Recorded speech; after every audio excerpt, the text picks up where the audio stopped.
Hello, hello, hello. Welcome back to the Elevate Your Running podcast. This is Coach Sarah. Today, I want to talk about the three must haves you need for a productive taper. These are science backed strategies that are proven to work. So, if you are gearing up for an A goal spring race, whether it's a 5K, 10K, half, marathon, ultra distance, it doesn't really matter. These strategies can work for anyone and anything in as you go into taper. So taper can be 1 or 2 weeks. Typically, it's not longer than that unless you're in a pretty big marathon training build and you need more than 2 weeks to taper down. But what I know to be true about the taper is that there's two type of athletes for taper. There is the athlete that loves the taper, the athlete that's ready for taper, the athlete that's like, I can't wait to run less. I have been there. I was there for my first marathon when I was like in so much shock of how much I was running, I think at the time. And I was so ready for the taper. And then, of course, there's been those marathon builds where I've peaked early and then I haven't really felt good in the remaining weeks, or I've like raced my race in training. How many of us have done that? That's not a good thing to do. So, because you just kind of feel flat as you go into your race. So there's definitely that type of athlete. But then there's also the athlete that doesn't want the taper. I mean, I think a lot of times when you're feeling really good and you're excited and the training's giving you a lot of joy, it can be really hard to say, okay, no, it's time to taper down. Now we're going to do less, but I'm having so much fun. Can I just like keep it going? Can I just keep doing this? So there's two types of athletes, and you can be a different type of athlete for every cycle. I think that's really, really normal. But for the athletes who are possibly having a harder time with the taper than not, I think this is a great thing to focus on. These three things are great things to focus on outside of running, so you feel like like you're actually like doing something. And I think that's what maybe comes from that athlete who's like, but I want to keep running, I want to keep training, because it just doesn't feel like you're doing enough maybe in training. But everyone can benefit from these are huge. So first up, we have sleep. I bet you knew I was going to say that. So we love sleep. It's the number one recovery tool. I love sleep so much.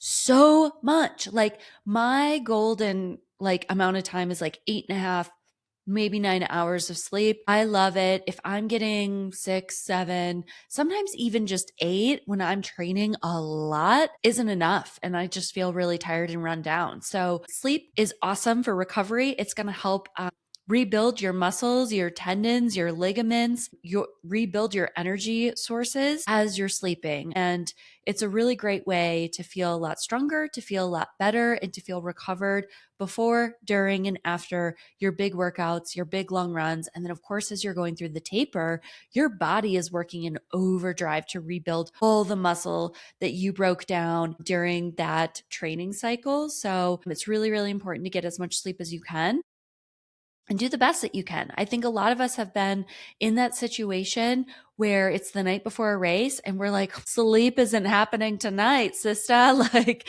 between whatever, maybe you're sleeping in a hotel room and it's your first night there. So like the sleep quality is poor. Maybe you're nervous, you're going to oversleep. Maybe you just keep waking up in anticipation to get out the door for this race. Whatever the case may be, that is very, very, very common. What do we do if we know the night before our race, we're probably not sleeping that great? Well, we're going to get as much sleep as we can that week of race week. And if you can do that, you will be unstoppable on race mornings. Studies have shown that sleep directly impacts performance outputs. What are performance outputs? It's your speed, your endurance, and your power. So the better sleep you get, the speedier you're going to be, maybe the more power you're going to feel, and you're going to have a greater sense of endurance. And honestly, like I think the mindset also plays a huge factor in this. If you are exhausted and you are fatigued, and you're trying to go, let's say you're racing a 10K at altitude, if that's a really hard thing to do, mindset, both mind and physically, like mindset and physically, like you're really having to work really, really hard to race threshold levels when your body and mind are just out of sync. So I don't know if you've ever had that. I specifically use that example because last year when I raced a series of 10Ks, there was one 10K in Fort Collins that I ran. And I remember the night before there was like a party going on next door to this Airbnb that my friends and I had rented. I think I got maybe 3 hours of sleep. My HRV was like the lowest it had ever been. It was like at 40, 41. I felt like garbage, absolute garbage. I just felt so crappy. And I bet you can imagine how my race went. Like it has a direct impact on how you sleep. So really focus in on what you can do to control your controllables during taper. And sleep is one of those things. So maybe it's not setting an alarm in the morning if you have the flexibility to do that. Maybe it's getting to bed a little bit earlier every single night. Maybe it's turning the screens off an hour before you go to bed so you get higher quality sleep over the same duration of time that you typically sleep. I think those are all great avenues, great ways to focus in on your sleep. It really does matter. It does make a huge impact. And if you've been in a sleep deficit for a while, you may not know or remember how you feel off of good sleep. Now, there's going to be a lot of caveats to this because there are a lot of runners who are also parents to young kids. And what I hear is that your sleep is really impacted when your kids are young. So,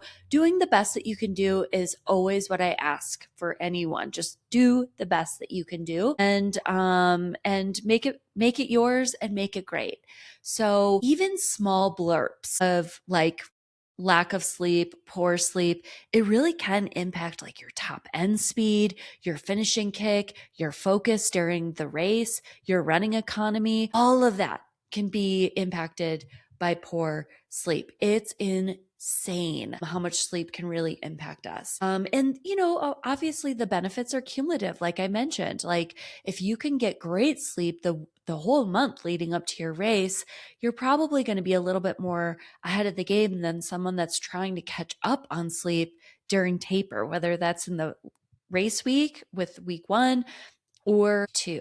It can also really affect your cognitive performance, like I talked about with the mindset, your alertness, your decision making skills, how you can keep pressing at a hard, fast, uncomfortable effort when your mind is tired. I think that that's really, really, really tough to be able to do both of those at the same time. So it can impact your pacing discipline, your tactical decisions, like going around people.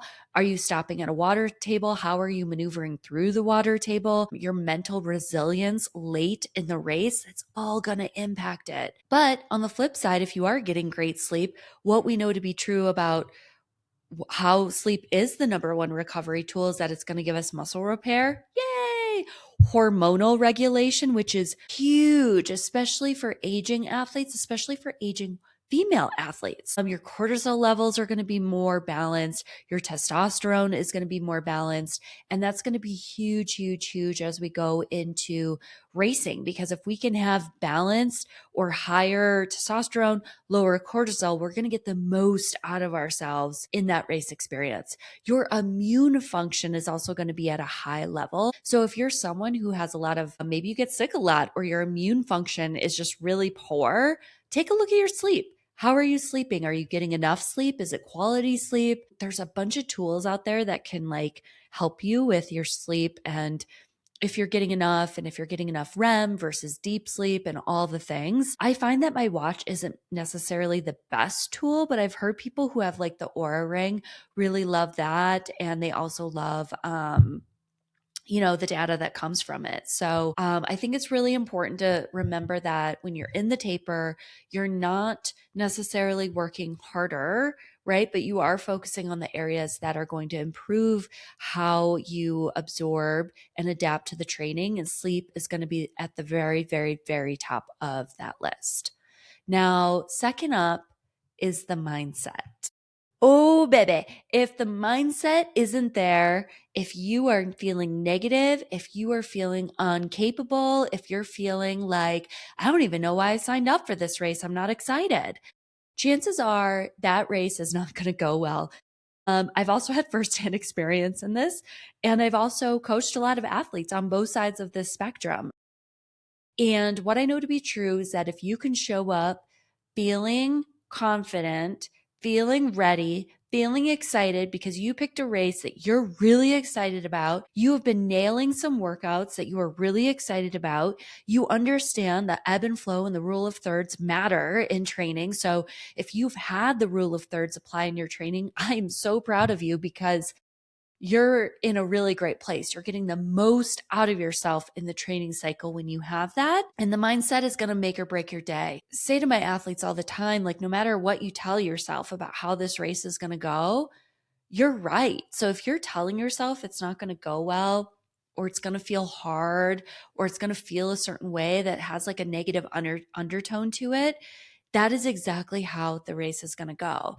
My best races have been when I've been so excited, right? So I have a history of racing very well in Chicago. I have two very strong marathon PRs for where my fitness was at the time. My 5K PR is in Chicago. I love that city. That city brings me so much joy. It brings back the best memories of my childhood. And the city of Chicago is just like a second home to me. I absolutely love it. And I'm always excited and so grateful to race there. So anytime I toe the line in Chicago, I am so freaking excited and I am like soaking it all in and I have a big smile on my face and it's just the best. I remember racing last fall in Chicago and I remember at every turn when there was just a big group of people cheering, I would just get the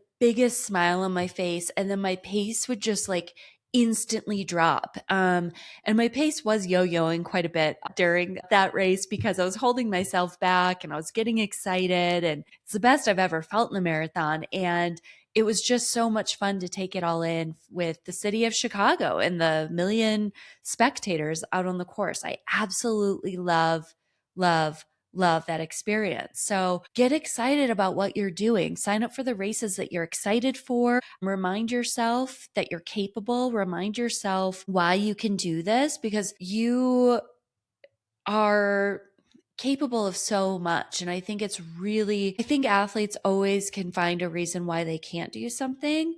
But if you can tell yourself, and maybe this is in a running journal, maybe this is reviewing all of your workouts during taper, maybe this is something you do every week in training leading up to taper, and then you review it in taper. Or if you can remind yourself of how strong you are and all the things that you've overcome on the great days when pace felt amazing, and even on the tough days when it didn't feel good, but you still got it done, you're going to go really, really far in this sport. So pick the races you're excited about, understand what's working, what's not working in your training.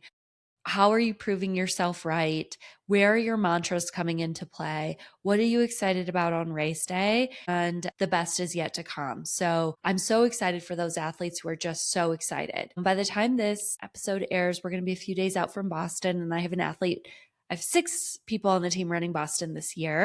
Everyone's pretty surprised about that number. They're like, oh, whoa, that's a lot. And I'm like, well, I think most years we have anywhere from 6 to 10 athletes. It just kind of depends on the year and how many people accept going, right? Like I have people that qualify, but not everyone runs the race every year. And there's one athlete in particular, I was talking to her last night at practice and I said, so do you feel like you're going to get nervous for this race because it's her first Boston? And she goes, oh no. She's like, every day I just get more and more excited. She's also very strong. She's a very, very strong runner. She's very strong on hills. And I'm just like, girl, you're going to fly. So I really don't know anyone who is just so excited to race, who is physically and mentally so strong, and then just have like a really like poor execution or poor day. I really just don't see it happening. So, yeah, so it's really, really exciting. So what we know to be true and what studies have shown and proven in the taper is that taper is associated with improvements not just in your mood state, but in your fatigue, in your recovery stress balance, and your cognitive functioning. So that's what we really, really want. We want the mood to increase. We want energy. We want poppiness. We want positivity. We want reminders of why we can do this. We want reminders of yes, we can. We want to really own it and be it. And I think one of the things, especially in the marathon, that gets kind of a tough rap is that a lot of people are like, but Coach Sarah, I haven't run 26 miles at this pace, or I haven't even gone over 16 or 18 miles in the long run. How in the heck am I going to run 26.2 miles at goal pace? Well, that's the beauty of the taper. It's also the beauty of the training cycle. We're breaking down your muscles to and you're showing up for these workouts and these long runs fatigued. You're still hitting pace. You're probably doing up to 10 or 12 miles of goal pace in one long run or one workout. That's typically right around peak. Last year for Chicago, I had a 15K or 9.3 marathon tempo that I ran at Wash Park in Denver. And to me, that was the make it or break it race, or that was the make it or break it workout. Like, if I can do this at altitude at goal pace, I am golden at Chicago. And the pace I averaged, ironically, that day was the same pace that I had averaged at Chicago through 20 before I started feeling sick and kind of due to dehydration and not taking in enough water. So it was really, really cool to see that kind of like translate. And as long as you can get in some quality marathon tempos, you are rebuilding your body in the taper. So you're coming back as a stronger, I call it beast mode. Like you're coming back as like a full beast. You're going to be so strong. You're going to be so ready. This is what the taper is for. Training has its very specific purpose. We're going to break you down. You're still running goal pace, long tempos on very tired, very stressed muscles and body. And the taper is going to build you back up. So you're even stronger, much, much, much stronger than where you were at the beginning of the cycle. And it's a very short window of time that you can actually run 26.2 miles at goal pace. Like it's not like you can go do it and then recover quickly and do it again quickly. I have like one athlete that can do it. She's incredible. I don't even know where it comes from, but she can do it. So, but just know that 99.9% of people, that's how it works. And you fall in that category. So own it, be it, embrace it, right? I think it's so, so important to have a positive attitude about why you can do it and know that you can. All right. So be confident. Be confident in your training. That is going to be like the biggest game changer. You're confident, you're going to race well. Okay. Last up, carbs. Oh my gosh, I've been talking about this everywhere. I'm sure there's a reel out by now about carbs. Carbs are going to be one of the best things that you can do for a productive taper. Why? Because carbs give us energy, and we need all the glycogen, which comes from carbs.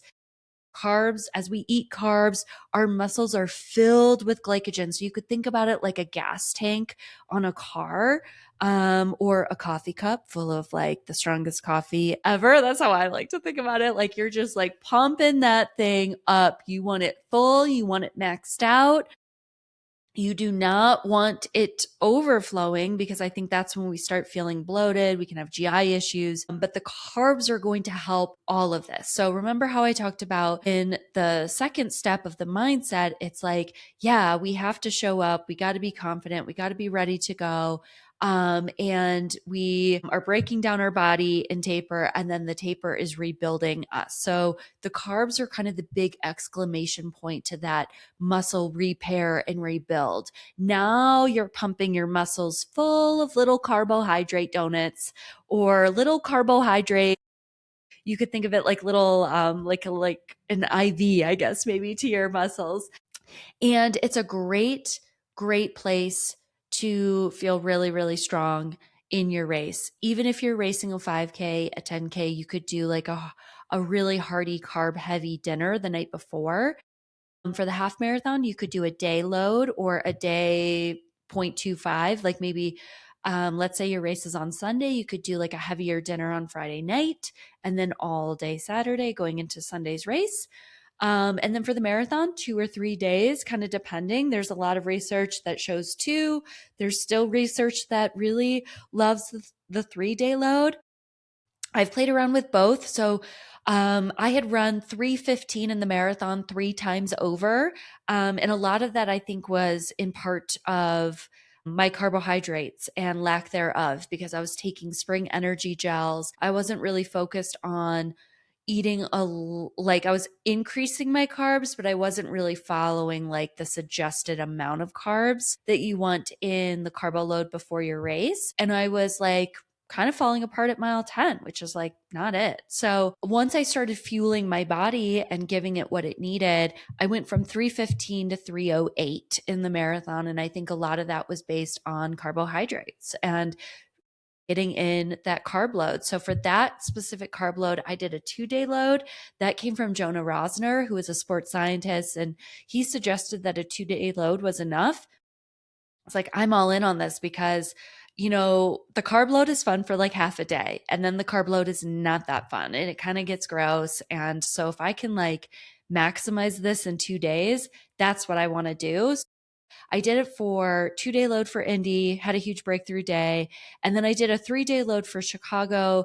And, I ran a little bit faster at Chicago, but I think if I didn't have the dehydration thing happen and kind of based on how my legs felt, I think I could have been right in that 3:03, 3:04. So a huge day in that realm from, the faster you get and the closer you kind of get to your potential, the PRs are going to get shorter and closer together. And they're just not going to be as like impactful as like, oh my God, I ran a 20-minute PR, right? But like, I'll take every second I can get at this point. So I did a 3 day load for Chicago. I thought that worked well. I felt really good. The best I've ever felt in a marathon, hands down until mile 20, but legs felt great. Recovery, fantastic, which tells me I didn't run my potential there either. So like, I think 2 or 3 day load, you're probably going to get the same result.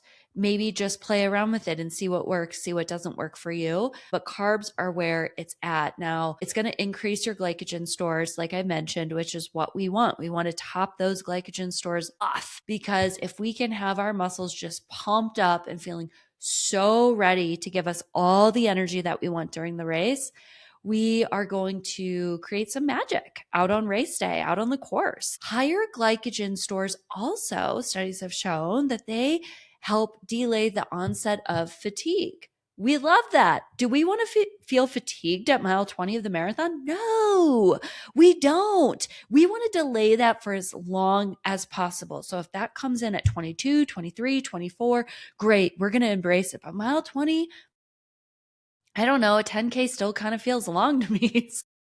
It will give you, it's really going to delay the onset of fatigue, which is really what we want because you can get the most out of your cells and kind of those pivotal miles at the end. So when your glycogen is low, and this is also going to be true in training, your pace is going to slow down. You're going to feel more fatigued. You're going to feel tired. Your effort actually increases. So how many times have you had that happen where you're like, but I'm pushing so much harder, but my pace is slowing down? Well, your carbohydrate stores are tapped out. Either there was something went awry in the carb load or the fueling during the race. And it could be a combination of both.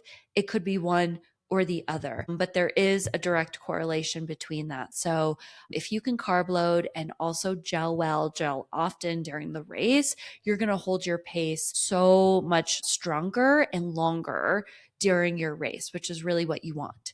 And a lot of athletes will talk about hitting the wall. This is also going to help prevent hitting the wall. And no one wants to hit the wall. I think, oh my gosh, which is also bonking, by the way. But like, I was so afraid of hitting the wall in my first marathon that when Nell gave me my plan, she's like, oh, you're in shape for like 3:18. And when I hired her and like when we partnered together, I was like, I want a 3:35 for Boston. And she's like, well, let's target 3:33. And because that'll be enough of a buffer to get you to Boston. And I'm like, great.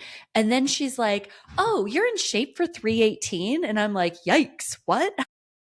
I don't know about that. I don't know anything beyond 20. How in the heck am I holding 7:30 pace for 26.2 miles? I was like such a baby in the sport, right? I had no idea. And so I didn't do that. I ended up running a 3:25, which was enough of a buffer to get me to Boston because the pandemic hit. And the year I got to run it was like the year that only 17,000 runners got to run it. So only half of the field got to go. It was in the fall. And I was so, so, so grateful that I took it maybe a little bit slower, but I didn't bonk. I didn't hit the wall. But I have had that happen in other marathons. Sometimes it's from carbohydrates. Sometimes it happens because you run too fast early. You want the marathon to be more of a progression. You can win or lose the race in the first 5K for sure. If you go out too fast in the first 5K, forget about it. You're done. At some point, it's going to come up and you're going to feel it. You're not going to be able to turn your legs over like you want to in the last 5K, 10K, or last 10 miles, whenever it sneaks up on you. So just making sure that, your glycogen stores are full. If they are running low, your body then shifts to using fat as the fuel source, and fat produces energy more slowly than the carbohydrates or the glycogen. So we don't want to feel slow. We don't want to have less energy because our fat stores are being kicked into overdrive because we don't have enough carbs to get us through the race. So it really does impact your performance. Studies have shown that performance improvements of 2 or 3% for endurance events over 90 minutes. So it's almost like putting on two pairs or two shoes of super shoes, or it could be up to 3 to 7% in some endurance contexts. Kind of depends on where you are and how long you're going for. So I'm thinking ultra distances. And it also enhances and increases the time to fatigue out, which is what we want. We want to delay that fatigue as long as possible. So it could delay it up to 25%, which is huge. This is like minutes in the marathon, and this is the ability to finish strong instead of surviving. I have a few videos of me at the end of marathons, and I'm just crushing, right? I'm finishing so strong. And it's because, I did a really strong carbo load.